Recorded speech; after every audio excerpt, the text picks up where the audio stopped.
Joining me now is Chamath Palihapitiya. He's the venture capitalist and co-host of the fantastic All In podcast that I listened to today. Chamath, thanks for joining us tonight.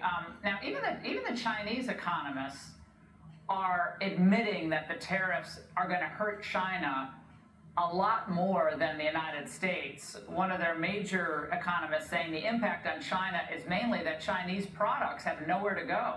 These companies will be hit very hard. Your take on where we stand today, Chamath? Laura, first of all, thank you for having me on Fox. I feel like I've made it. It's the first time with you, and you pronounced my name right, which makes me feel like I've already won, so thank you. Fantastic, I've already won. What I want to say is I think that we underestimate the difficulty, as you said, that China is in. So I'll just give you a couple stats. Together, America and China represent almost half of world GDP. But underneath the covers, what we keep forgetting time and again is America is the market that matters. China has an aging population. They have a very difficult case for foreign investment. In fact, foreign investment in China has fallen off of a cliff. They have very murky rules on IP, and they have a very difficult economic forecast if they shrink.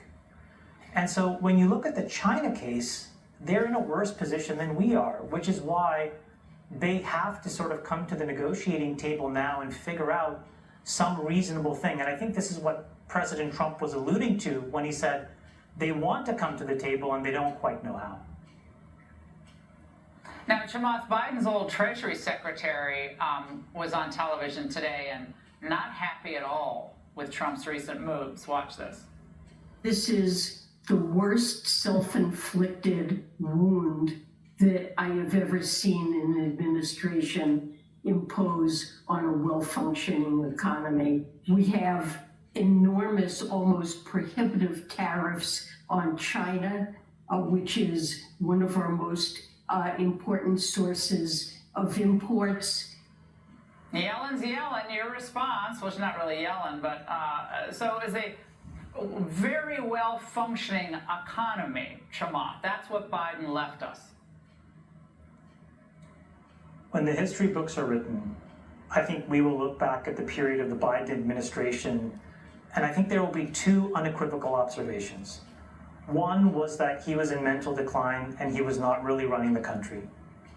And the second is that in partnership with Janet Yellen, they pushed America to the brink of financial collapse. And the details of that, Laura, are very clear.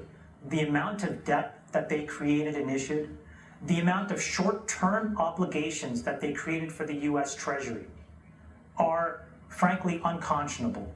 The reality is that for the last 40 years, whether they want to admit it or not, Donald Trump has been right. When we admitted China into the WTO in 2000, we thought we were getting the best of it, but we didn't.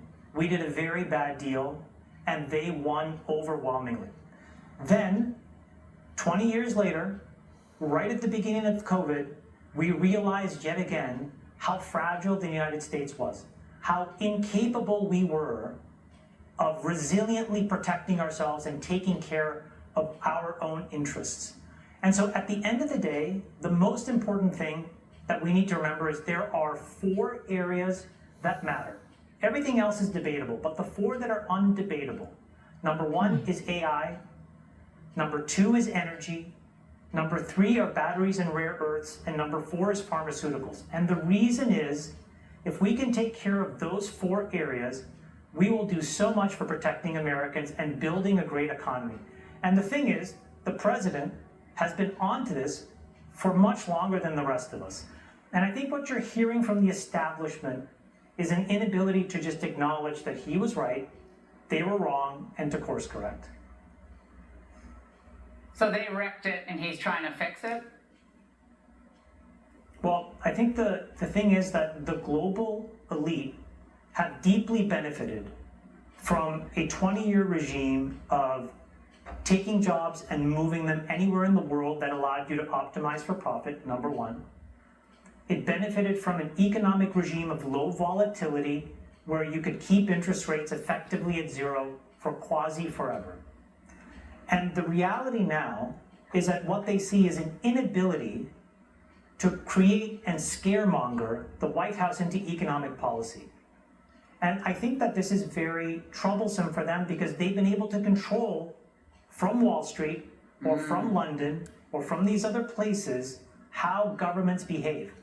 And so what you see right now is them violently trying to push back and trying to create a narrative. So for example, if you opened up the papers, there's an entire wing of the media that is now trying to say that the president, quote unquote, blinked. Why do they want us to think that?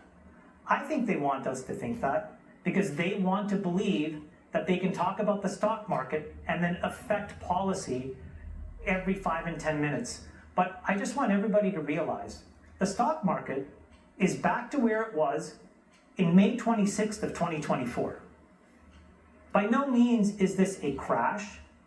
Absolutely there's volatility, but we are not in a place where it is time to all of a sudden revisit these aspirations that we've had. We are in a unique moment in time where we have the ability to reset the global order, and we have to follow through. Chamath, like in 15 seconds, the difference between working with the Biden administration or advising them and advising the Trump team, night and day?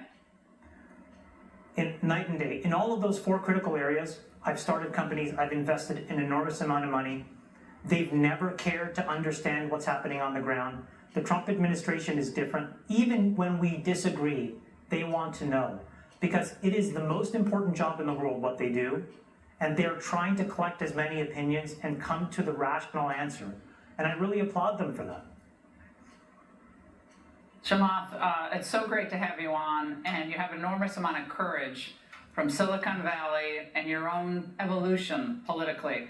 And come back soon, please. Thanks so much.